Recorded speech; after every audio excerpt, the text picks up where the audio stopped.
Okay, the recording is in progress. Can somebody just turn on the video and or at least give me a thumbs up and let me know you can hear me? I can hear you, Rabbi. Great, thank you, David. Okay, that works. All right, good. So, and I'm also what I'm going to do is I'm going to share my screen for the benefit of those online to so you can see our text that we have here. Make sure I got the right one. I think it should be this. Share. Yes, there we go. Okay, good. Yeah, there's the text. Great. Um, okay, so welcome once again. I want to remind everybody that the first session is online as well. So if you missed the first one and you want to watch the video of the Zoom from December to hear about the earliest Zionist writers from the 1840s and the 1860s. We covered those folks last time. Before we get started, as you know, as a proud Zionist, I count these texts to be among the Torah of the Jews, even though they weren't necessarily written by rabbis, although some of them clearly were. And so I think it is appropriate for us to say the bracha la'asok b'divrei Torah. So please join with me. Baruch atah Adonai Eloheinu melech haolam asher kiddushanu b'mitzvotav v'tzivanu la'asok b'divrei Torah. So we are ready. Oh, and I just see that Mark Perlin has joined us from South Africa. This might be the first time that we've got that we've got somebody online who's on for at least Michelangelo who's on a different continent. So great. We've had during the deep pandemic when we were all on Zoom, we had B'nai Mitzvah guests who were in Thailand and Japan and France and all over the world. But yes, anyway, good to see you all. And just as a brief reminder, we covered last time, as I said, the earliest Zionist writers. Rabbi Yehuda Alkali, Rabbi Tzvi Hirsch Kalischer. I'm sorry, it's really hot in here. I'm really sorry. I don't think there's anything we can do about that. It has something to do with the way the thermostat works in the building, and I'm very sorry. So I'll try not to take off any more clothes, but it's hot. Okay, so I'm glad that was caught on the recording. Okay, so we covered Rabbi Yehuda Alkali. We covered Rabbi Tzvi Hirsch Kalischer. We covered Moses Hess. Moses Hess, by the way, is I mean he lived his life in Europe, but he's actually buried at my favorite cemetery one of two favorite cemeteries that I have in Israel. Three favorite cemeteries I have in Israel. The one that is the cemetery of I got a lot of favorite cemeteries. He's buried in the cemetery at Kibbutz Kinneret. It's a little way from the kibbutz. It's actually between the road going to Tveria down by the water, and most notably Naomi Shemer is buried there, as well as Rachel, the poetess, is also buried there.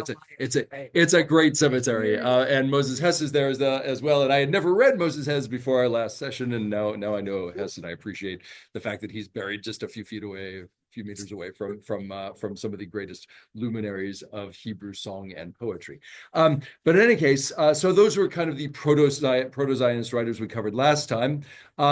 And they were sort of transitioning from traditional messianism, the idea that a messianic redeemer would bring, i.e., God would eventually bring the Jews back to the land of Israel, as has been a sort of a staple of traditional Judaism, a Jewish belief for thousands of years, moving toward this idea that maybe it's time for us as Jews to actually take matters into our own hands. So they're beginning to make that transition, and I think Hess was very revealing, in particular, about his sort of understanding of the forces at play after the Jews have gained enlightenment, have gained a citizenship in some of the places in Europe, but still are not really respected because just a generation ago, they were not thought of as Germans or French or Russians or Poles. They were just Jews who happened to be living in those lands. So that obviously is still in play as we move into the 1880s. And the two writers we're going to look at today are Moshe Leib Lilienblum and Leon Pinsker. and that's who you've got in your packet there. Um, and they're both writing in 1882 and 1883. In particular, this is a very, very important time. Now, just to set the scene before we look at their text, remember that there's there have always been Jews living in the land referred to as Palestine, right? There have always been there's been a trickle of Jews throughout the Middle Ages who've either moved there or wandered through. I mean, most famously, there's the story of Yehuda Halevi, the great poet who yearns to go to Israel, but he travels there basically at the end of his life, and no one really knows what happens to him. He disappears, but there's a famous story about it. But he gets to the old city of Jerusalem, and he kneels down on the ground to sort of kiss the ground, and a crusader horseman comes by and kills him. That's the story. We don't know if that's the case or if that actually happened or not.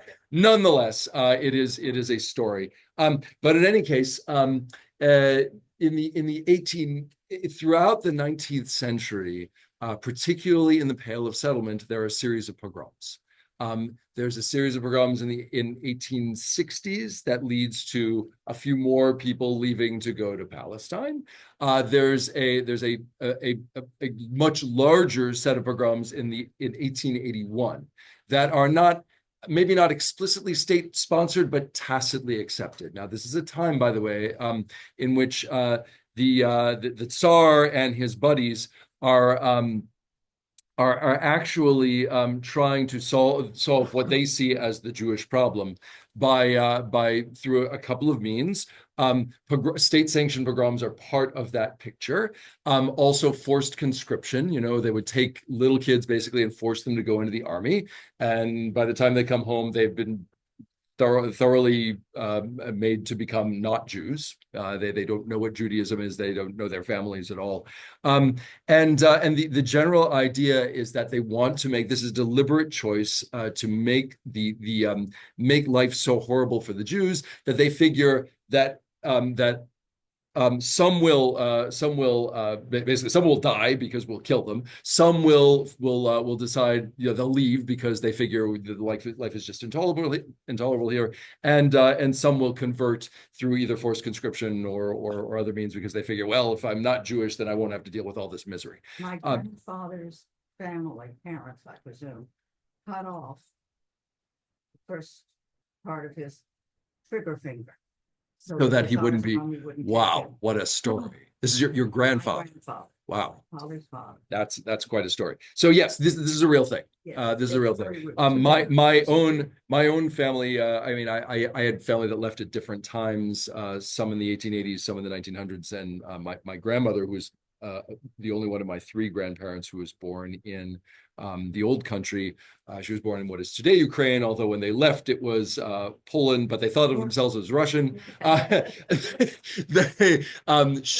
She came in, I think it's 1921. 1921, she was 8 years old. And when I asked her late in life, tell me about the old country, because she had some memories as a little girl. She said, it was horrible. The Russians hated us, and we left. That was her take. That's all she could. That was all she said. She was like, we have no interest. We had no interest in staying there. Those people were horrible. But that was the experience for decades. The same father came in 1912. Said the same thing. So in any case, while that's going on in the Pale of Settlement, remember the Pale of Settlement includes most of all of Ukraine, much of Poland, Belarus, that whole sort of swath. I'm sorry, I don't have a map of that, but it's a whole swath of sort of the area between the Austro-Hungarian Empire and further east in Russia. Moscow is not part of the Pale of Settlement, but Kyiv surely is, and Odessa is. And so parallel to that sort of misery that's going on in Russia, in 1855, Moses Montefiore, wealthy Sir Moses Montefiore, is wealthy a British Jewish philanthropist, makes the first purchases of land within Israel for Jewish settlement there.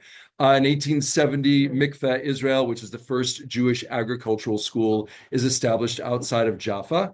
And in 1882, again, this is an important year because we're going to spend all of our time for the rest of the session in 1882, basically. In 1882, some of the major earliest cities are established, new cities, Petah Tikva, which is today basically a part of the greater region of Tel Aviv, Rishon LeZion, a little south of there, Rosh Pinah, which is up a little north of the Kinneret, and a few other places are established as new towns. Now, in 1882, the Jewish population of Palestine is about 24,000 people. So it's not very many. Nonetheless, it is growing. And in particular, what will happen in the 1880s is that there will be another wave. This is really the first big wave of immigration. It'll be in the order of, like, I think it's in the vicinity of a couple of tens of thousands, but yes, Bob. There's about 24,000 Jews in that Palestine designated area.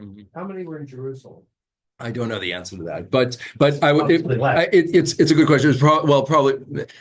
I really don't know. I would guess that somewhere in the vicinity of half. Make sure everybody who's come in gets copies. I should have enough copies for everybody. And I'm really sorry it's so hot in here. Feel free to shed some layers, but not too many. Sure. Okay.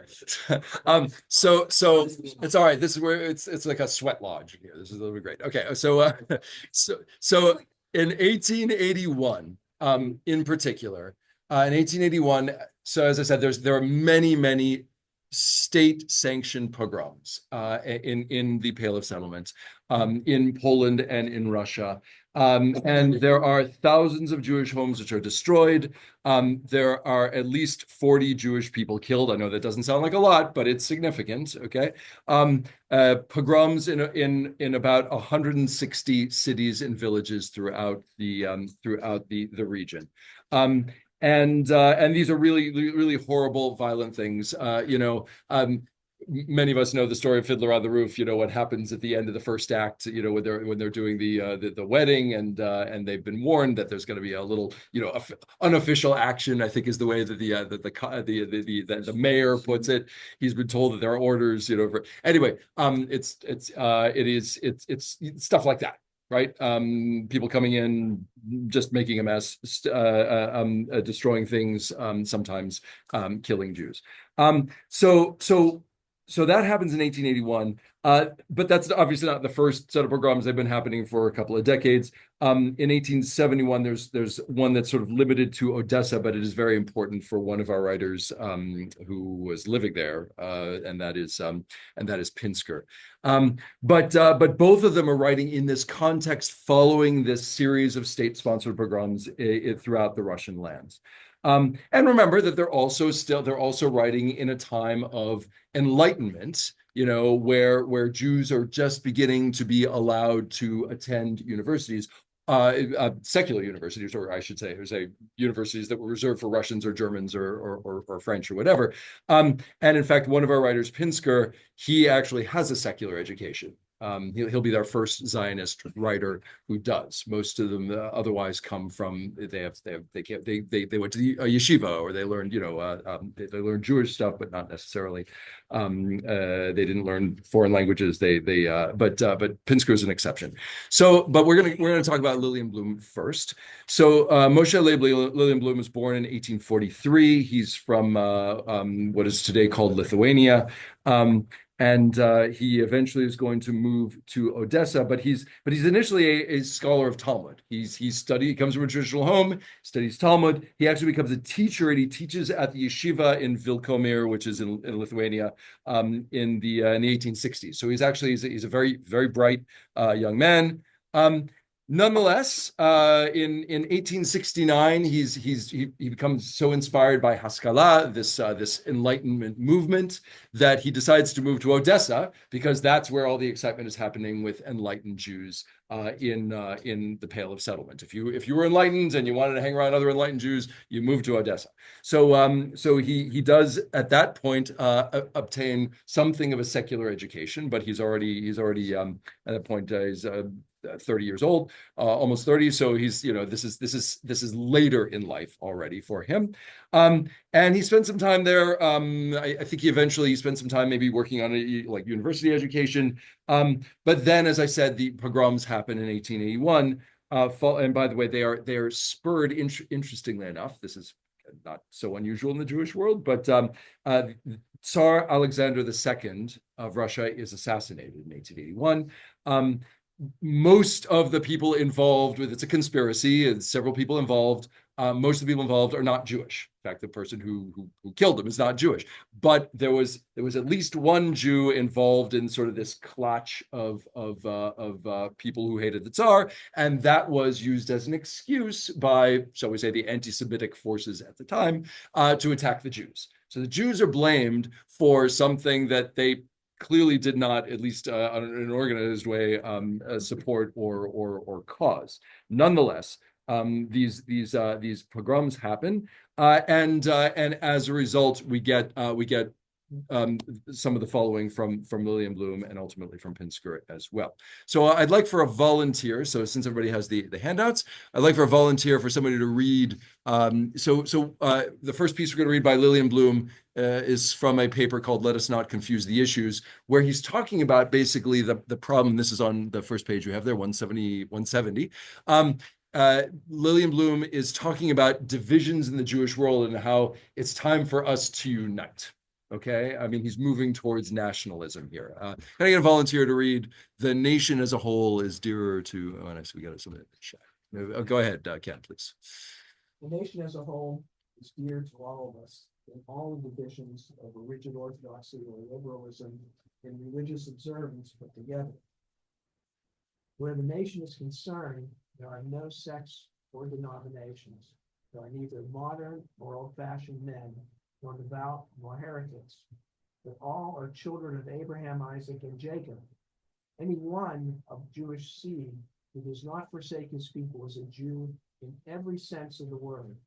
It has been well said that just as people do not have identical faces, so they are not of one mind. There is no logic in any desire for all the future Jewish settlers in the ancestral land to belong to the exact same sect.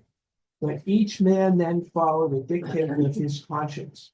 Let the Hasidim there put on two sets of tefillin. By the way, that's a reference to the fact that there are, when you see tefillin at Beth Shalom, you'll see like one box here, one box there. There are some Hasidim who actually put on two boxes because it has to do with a difference in Jewish law about how they're made. But anyway, yes, go on. And let the more liberal recite the Shema and say the prayers, or they will without tefillin. Let the Orthodox send their children to the Iranian Hadarim. Hadar is a name of a school for young children, Jewish school. That they will establish there in the image of the Hadarim of Lithuania and Poland. And let the Maskilim set up schools patterned after the secular schools of Europe. Right. Maskilim are enlightened Jews, so people with a secular education or pursuing secular education. So let no man oppress his fellow.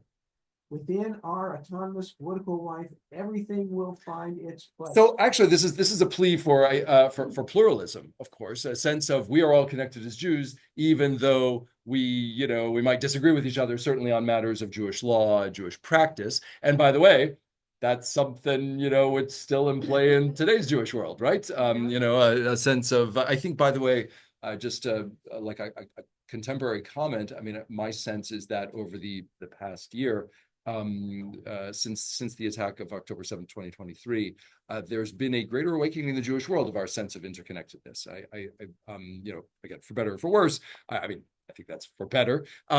It's worth noting, by the way, that I recently read a statistic. It happened, of all places, I saw it in Harper's Magazine, that the number of people enrolled in the American Jewish University's Intro to Judaism class, the one that we teach here, has tripled in the last year, which is interesting. So, okay. I don't think Lillian Bloom was thinking about potential converts, but nonetheless, he is speaking for Jewish unity. Can I get another volunteer to skip down a bit to, but I must also caution our brethren, bottom of that page 171. Another volunteer? Go ahead, Alpha, please. Thank you. But I must also caution our brethren, the Maskilim and freethinkers, against dividing Jewry into two camps by introducing the forbidden food or doing away with the ritual bath. For the Orthodox will refuse to eat in their homes, or to marry among them. I love this. On the one hand, he says we should all practice the way we want to practice, but could you guys keep kosher so that like so our friends get your by the way, and that was a principle that that stood through Jewish life in America probably into the 1960s or 70s. I mean, that was certainly the case for, again, my grandmother, who was an immigrant. They ate, they lived in Boston. They ate whatever shellfish they wanted outside the house. And in fact, when they wanted to cook clams, they would do it in the neighbor's apartment upstairs. I do not eat shellfish. We have a kosher home, but it was very important to her to have a kosher home, not only so that visitors, kosher keeping visitors could eat there, but also that more importantly, her mother would eat in her house, because if her mother knew that she was cooking clams in the kitchen, I think the mother didn't care what they ate outside. Anyway, but yes, that this idea of pluralism has, of course, its limits. All right, you want to keep going, Alva, please? There is no doubt that if the liberals practice restraint, our Orthodox brethren will be tolerant, and there will be peace among the Jews at this critical time. What reason cannot achieve, time will. Let all Jewry know that the true way of the Torah is not contention and civil war, and what God favors ultimately emerges victorious. Okay, so time is on our side, says Lillian Boom. In terms of what's going to happen with the Jews and their own ultimate liberation from the misery around them is going to come as long as we can stick together. Thank you. Again, I got another volunteer to skip down to let all special questions there. Another volunteer. Go ahead. Okay, Jay. Let all special questions, whether religious or economic in nature, take second place to the general question, to the sole and simple aim that Israel be saved by the Lord with an everlasting salvation. Unite and join forces. Let us gather our dispersed from Eastern Europe and go up to our land with rejoicing. Whoever is on the side of God and his people, let him say, I am for Zion. That's, by the way, there's a coded reference in there. Again, I'm not seeing. I don't know how he originally wrote that, but it kind of suggests to me. There's a quote after the molten calf incident where Moshe says, "Mi l'Adonai Eli," whoever's with God, come with me, more or less. And I think that's what that's a reference to. Please go on. To be sure, it is a great and complicated task. But is a nation born all at once? We must work for the development of our land, and we have no right to shirk this divine task. Let our men of great wealth immediately acquire property there with at least a small part of their fortunes. Since they themselves do not wish to leave their lands of residence, let each one of them at least invest a given sum in property in Eretz Israel, on which Jews who will cultivate the soil may settle on terms agreeable to the investor. I'm sorry. It's funny because when I hear the thing about let the men of great wealth immediately acquire property there with at least a small part of their fortunes, it reminds me of the classic joke about how do you make a small fortune in Israel? You arrive with a large one, right? That's but comment on the economics of to this day. Yes. So he actually lays out. He starts to lay out a bit of a plan here. You know what? We can make this happen. It's just a question of we have to collect some money. This is going to cost money to relocate people to Israel and build the land. Jay, you want to read a little more? Let smaller capitalists who are worth no less than 10,000 rubles divide their money in half to remain here until the appropriate time, and half to go into the purchase of land in Eretz Israel for themselves and for others, according to set terms. Let those with a minimum of 1,000 rubles go to Eretz Israel now and buy land for themselves. All these people will be followed by masses who have nothing, and by numerous artisans and craftsmen. In due course, when conditions will have improved through agriculture, trade, and industry, prosperity will make it possible for the rest of our destitute to come there. Okay, again, not a, shall we say, well fleshed out plan, but he's got some ideas about, we need wealthy people to who are committed to this cause and who are interested in the future of the Jewish people to more or less pick up, buy some land in Israel, and start building this economy. Let's move on to the next piece, the future of our people, where he talks a little bit more about nationalism. And remember, we talked about this last time. Nationalism is basically a new thing in the middle of the in the 19th century. The idea of unifying these lands, the French, France being united by Napoleon in 1789 with the French Revolution, the German lands ultimately are going to sort of congeal. They haven't really gotten there yet.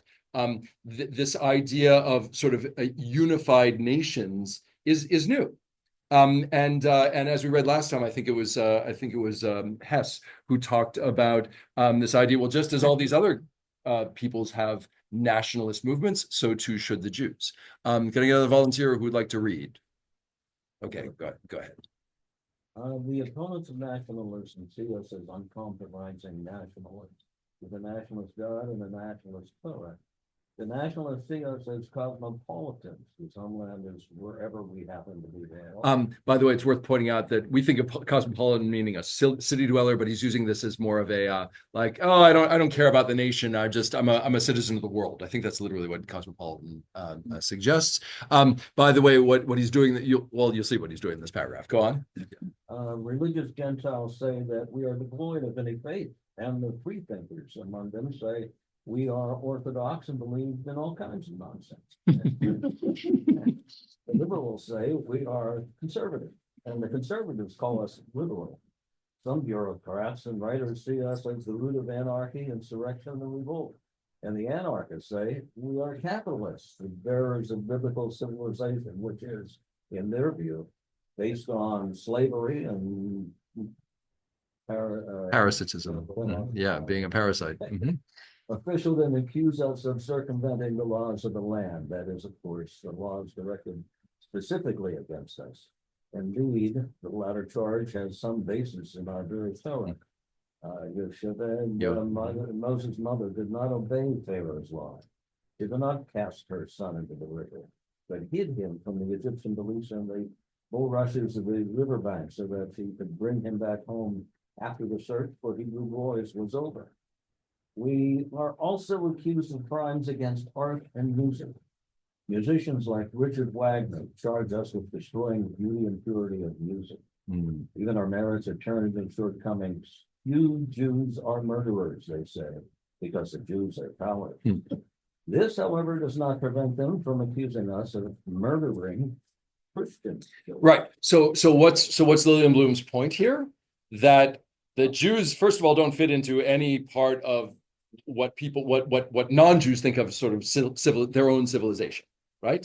By the way, so when I was over vacation, we saw in addition to Our Town, which I mentioned on Shabbat, we also saw there's also a revival of cabaret, and cabaret, of course, is a heavy. I mean, the music is light, but the subject matter is heavy. And there's a moment where the sort of one budding Nazi points his finger at Herr Schultz and says, you're not a German. You're not a German. Right, I can't deal with you, and of course that's very much what for those who hate Jews, that's always been the challenge. Where does the Jew fit in? And that's something that it's sort of it is a holdover. Even though the Jews have been given citizenship in some places in Europe, it's a holdover from this sort of classical anti-Semitism of the Jew is not one of us.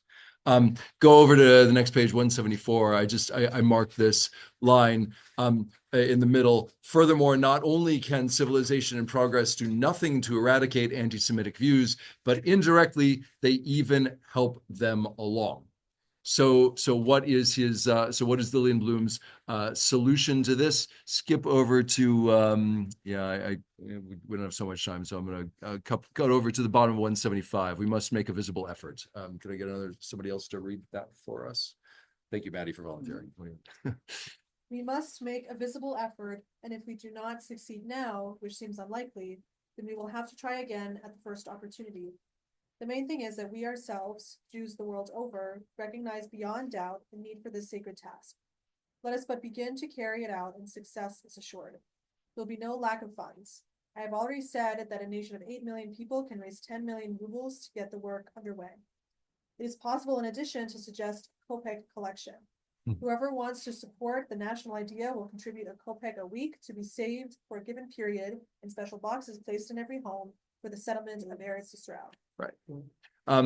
Yeah, he goes on to explain that. Well, let's skip over to the next page. 176. In a word, it is possible. Keep reading there. In a word, it is possible in some way or other to collect, with the permission of the government, huge sums to buy many large holdings in Eretz Yisrael from the Turkish government. The sums spent on the purchase of large holdings will be recovered from the money paid by individuals purchasing small lots and from the rent paid by the colonists. This in turn will make possible the purchase of additional large holdings, the building of roads, improvement of the irrigation systems, afforestation, etc. Yeah, read a little more. If these ideas are not viable, there is nothing to prevent others from presenting better plans for the settlement of Okay, Eretz Yisrael. so maybe this plan won't work exactly. Nonetheless, this is one way we can approach this. This is going to take money. His goal, of course, is to motivate his readers to say, okay, people, the situation, anti-Semitism isn't going away in Europe. We need to get ourselves out, and we need to motivate our wealthy friends to help us buy land so that we can make it happen. Yes, Barry. Is this possibly the beginning of JNF? Not specifically. JNF is an organization that's going to come much later, but yes, I mean that has long been the way that ultimately settlements in Israel happened is that Jews bought land, Jewish investors from elsewhere bought land, and that made it possible for others to move there, build, set up businesses and homes and so forth. Yeah. Say it again. I don't know. I don't have the answer to that, but I think it's not till the 20th century. I think it's after Herzl. We'll get to Herzl next week. I should say next month. I didn't check the day of when our next meeting is. So here, actually, just conclude, if you could, Maddie, read this bit. To remain in our present state, on page 177. These are the choices that are open to us, says Lillian Bloom, and then we'll move on to Pinsker. There are three paths open to us. Mhm. 1, to remain in our present state, to be oppressed forever, to be gypsies, to face the prospect of various pogroms and not be safe even against a major Holocaust. 2, to assimilate, not merely externally, but completely within the nations among whom we dwell. Forsake Judaism for the religions of the Gentiles, but nonetheless to be despised for many, many years, until some far off day when descendants of ours who no longer retain any trace of their Jewish origin will be entirely assimilated among the very. Obviously not a desirable outcome. Go on. Yeah. Mhm. 3, to initiate our efforts for the renaissance of Israel in the land of its forefathers, where the next few generations may attain to the fullest extent normal national life. Okay, so make your choice, he says. So what is there really a choice here, says Lillian Bloom? The answer is no. The answer is no. If we want the Jews to continue to exist and to be able to practice our religion, however it is, and remember, he has no judgment about how people practice, even though he, of course, comes from a traditional background. He says the only real choice we have is to pick ourselves up and move to Israel. Any observations and reactions to anything we read from Lillian? Yeah, Bob. I put a question there, Rabbi. Hold on 1 second. We got one first. Yeah, I'll get to you, Jessica. Go ahead. The Yep. insight is that these visionaries were willing to take the long view. It wasn't like, a revolution has to occur now, or we'll fight to the death, or we'll whatever. And that's the way much of the world, certainly, I guess, in the Eastern countries, Japan, Chinese and others, and that's what I think even in the Arab world today, they're looking at a long view.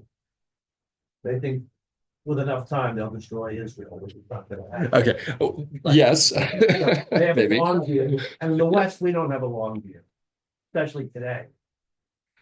I mean, yes, I think it's fair to say that Lillian Bloom is only looking at the beginning of a long project. That's clear. I think that Any other? Jessica, did you have a question that you want to ask us? I just wanted a little bit just to clarify.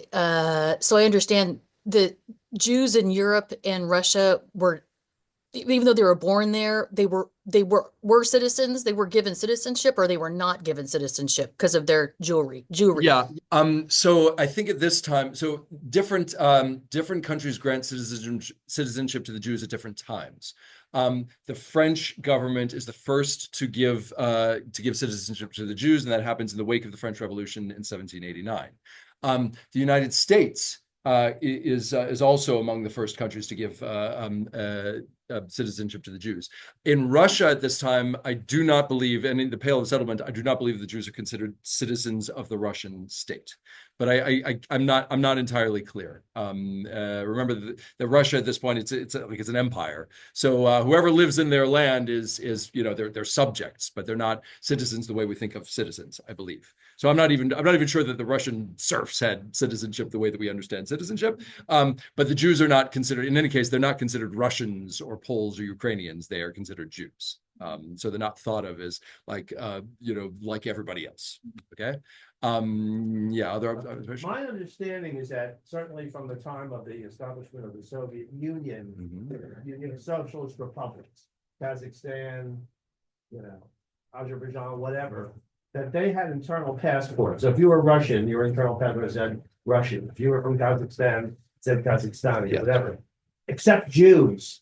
Jews had Jewish internal papers that said Jewish or Hebrew. So they were not citizens. That was still true, by the way, under the Soviet Union as well. Their passports also said Jew. Yeah. Yes. Okay. Anyway, yes. So this is obviously it's a transitional period in which Jews don't know exactly where they fit in. They're still subject to the forces of anti-Semitism, and they're trying to figure out their own, cracking the nationalism nut as well. Okay, let's move on to talk a little bit about Pinsker. So Pinsker, Leon Pinsker, or his Hebrew name was Yehuda Leib Pinsker, was actually, again, as I said earlier, unusual in that he had a secular education. He was actually a physician. His father had been a maskil, an enlightened Jewish guy. His father's name was Simcha Pinsker, who actually wrote, who knew enough Hebrew, which is again unusual for Jews of this time, knew enough Hebrew to be able to write papers in Hebrew. He was a scholar of archaeology, apparently, and he ran a private school in Odessa, where his son Leon Pinsker attended, and so he had a secular education. Leon Pinsker was one of the first Jews to attend Odessa University. So again, unusual. He becomes a physician. He actually studied law at the university, but then he later becomes a physician, works as a physician for a number of years. He was an advocate for secularization. Okay. Again, different from many of our other writers who all came from religious backgrounds. Pinsker actually, at least until 1881, believed that the solution to the Jewish problem, if you will, was to secularize, to become Russians or become Ukrainians or whatever. Well, maybe he probably would have said Russian. Just a point of order about that, about the Russian versus Ukrainian thing.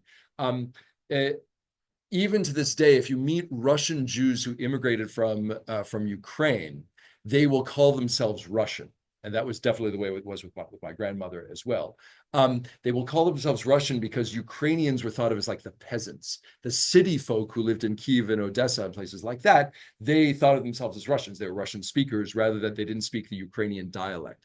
Today, of course, what's going on in Ukraine is a different thing. There was a sense of Ukrainian nationalism, which has tried to sort of Ukrainify the Russian-speaking population. So I don't want to get into the current conflict in Ukraine, but please be aware that there are strong cultural forces in play there as well that are great, as with Israel, that are greater than what you might read in the news. So just be aware of that.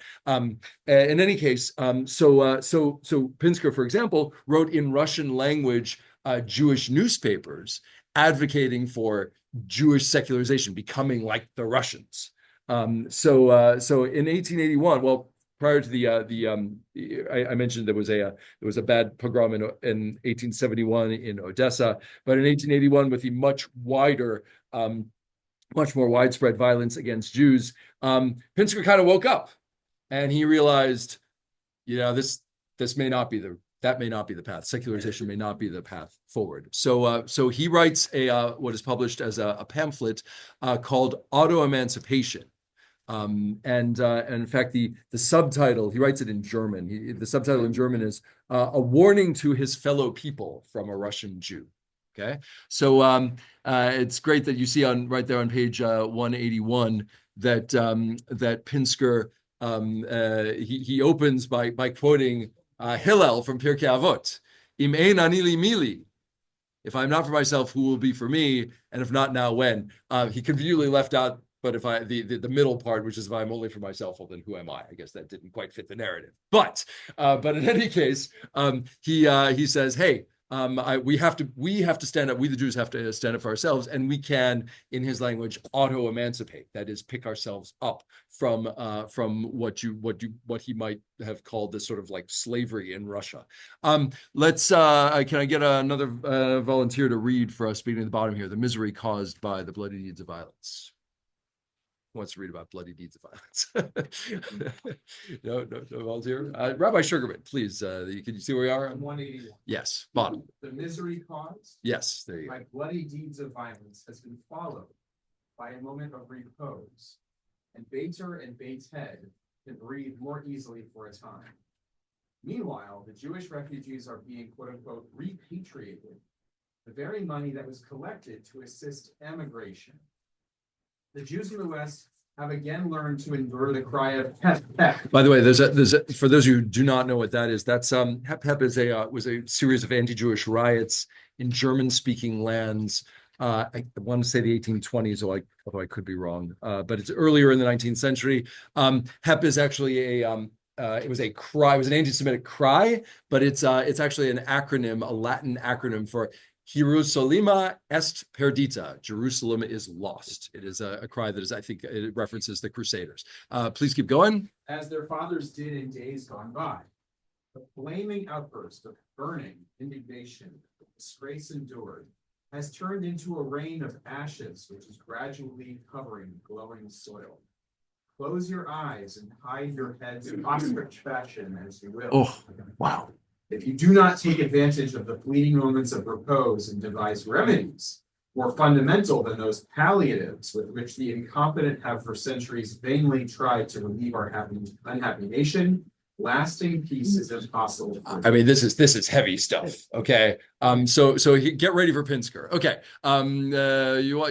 Please, Rabbi, read a little more right there. The eternal problem. The eternal problem presented by the Jewish question stirs then today as it did ages ago. It remains unsolved, like the squaring of the circle, but unlike it, it is still a burning question.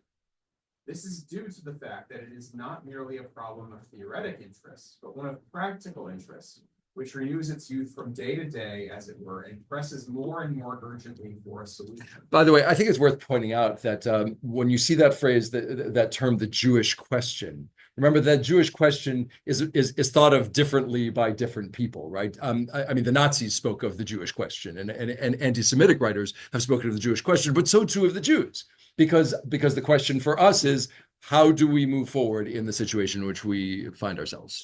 Please keep going.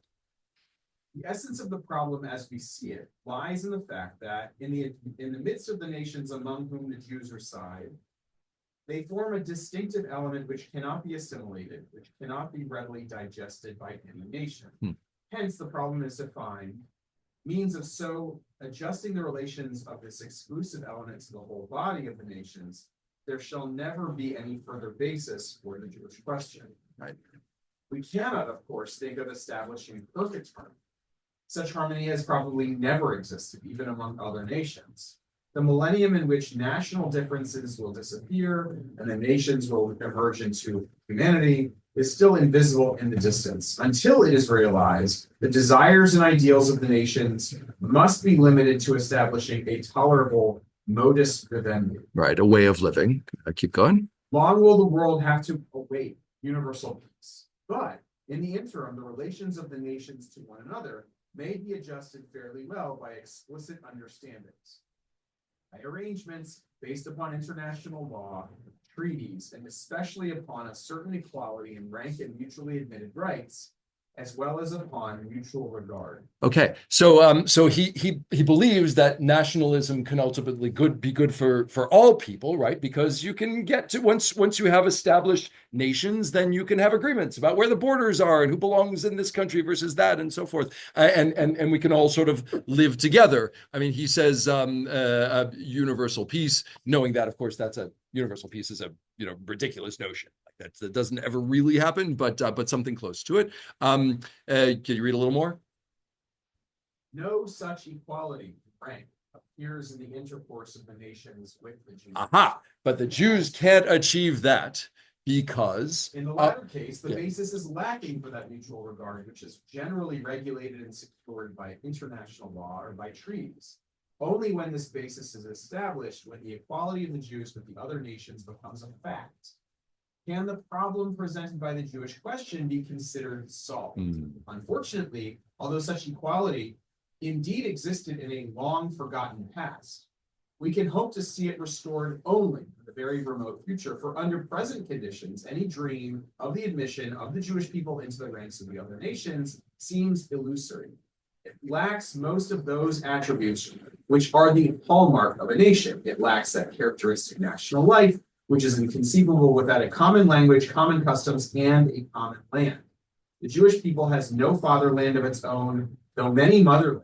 It has no rallying point, no center of gravity, no government of its own, no accredited representatives. It is everywhere a guest and nowhere at home. I mean, so Pinsker is surveying the Jewish world and understanding that there are Jews living all over the world. And remember, it's not just Russia and Poland and Ukraine. It's or Germany and France. It's also Morocco and Iraq and Yemen. And there are already Jews in the United States, and there are Jews in South America. There are Jews all over the world. And they are dispersed, and they have many motherlands, but no fatherland. As we shall see, Pinsker is drawn to the idea of Zionism, of creating a state in Palestine, but he also is not limiting himself to the idea of Palestine as the location for the Jewish state. And in fact, as you may know, there were multiple proposals ultimately for different Jewish states that could have been established in different places and not in historical Palestine. Okay, let's skip a little over to the next page. If you go to page 184, he talks here about the fact that he says, he opens part 2 here, among the living nations of the earth, the Jews occupy the position of a nation long since dead. And he talks about the Jews as sort of these ghosts that are wandering through these other lands. And that the fear of the nations is the fear of the Jewish ghost, this nation that had a fatherland and had a home and had a central position and a common language, and now it's dead. So there are these sort of ghosts that are wandering the earth. And he goes on to say, if you skip down a bit where I marked that, fear of the Jewish ghost has been handed down and strengthened for generations and centuries.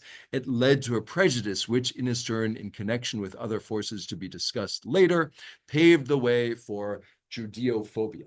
It's another way of what you might of saying anti-Semitism. Could I have somebody read a little more about Judeophobia on the next page on 185? Another volunteer, friend and foe alike. Arita, do you want? Volunteer? Great, good.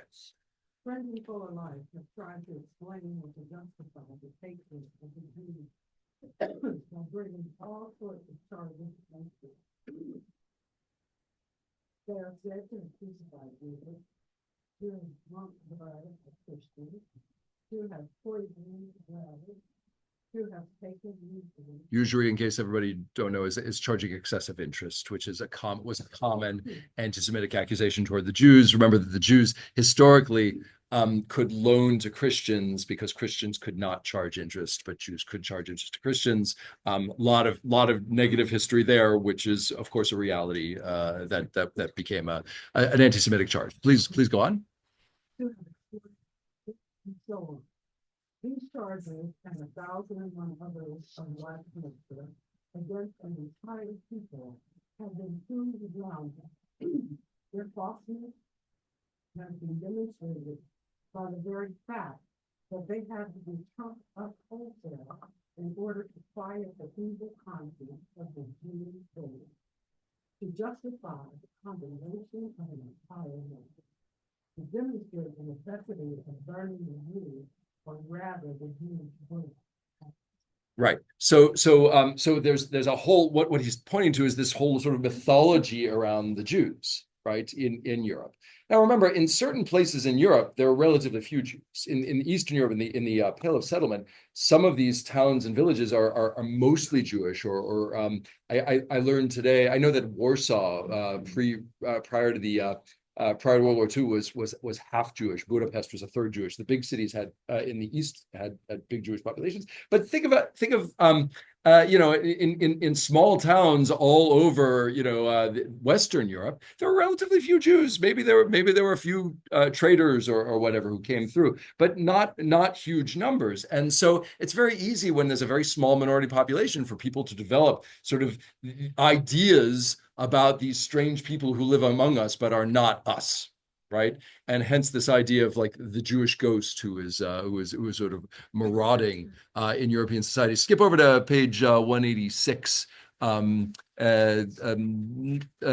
you want to keep going, having analyzed Judeophobia?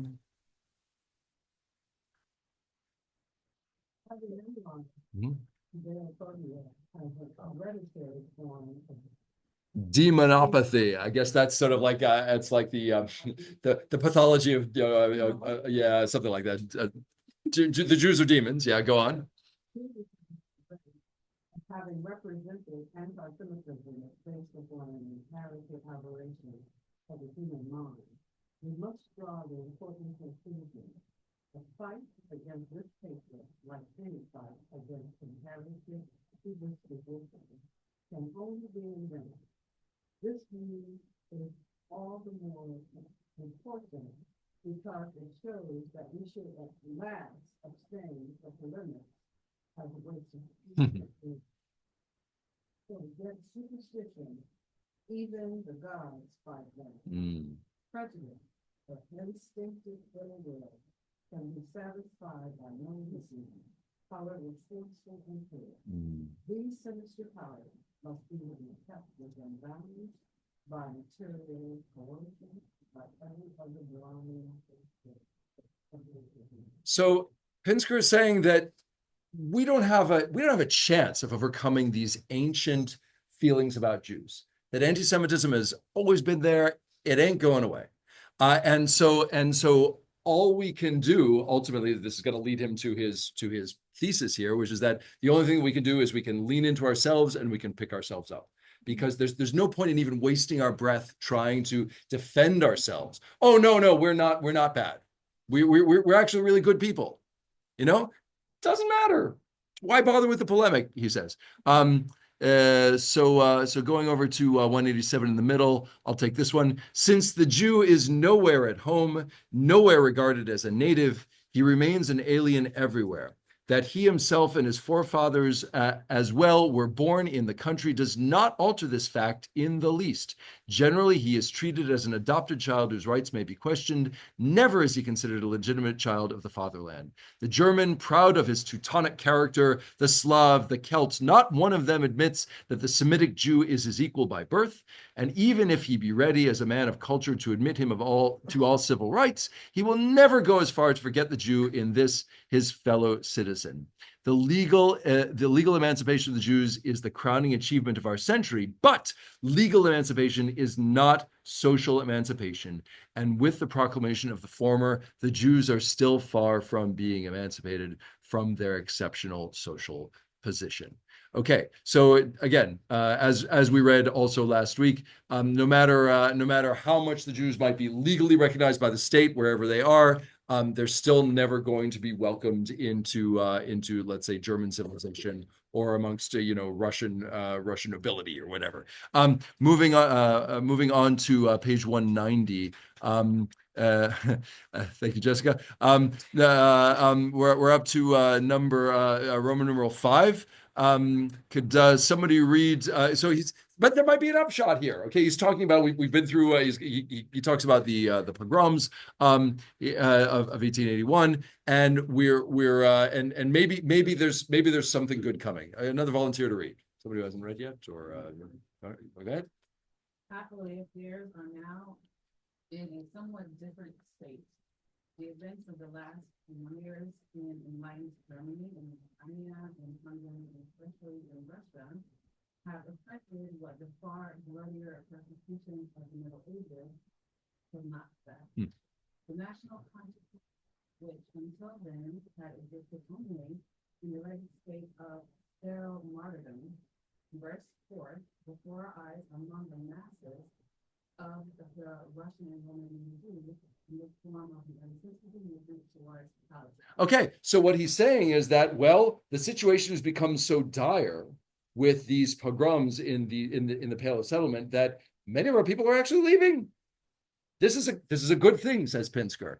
The situation is so bad that people have decided to actually pick themselves up and go. Okay, you want to keep going? This movement has been poor in practical results. Its existence attests, nevertheless, to the correct instinct of the people, to whom it became manifest that it needed a home. The severe test in the communities have endured have now produced a reaction which points to something other than a fatalistic submission to a punishment inflicted by the heavenly God.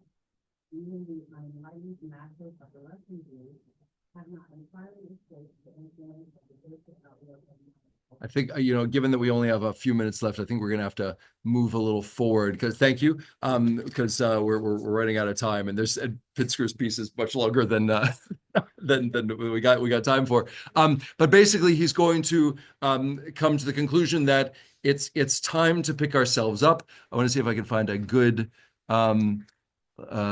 example of where he sort of states this.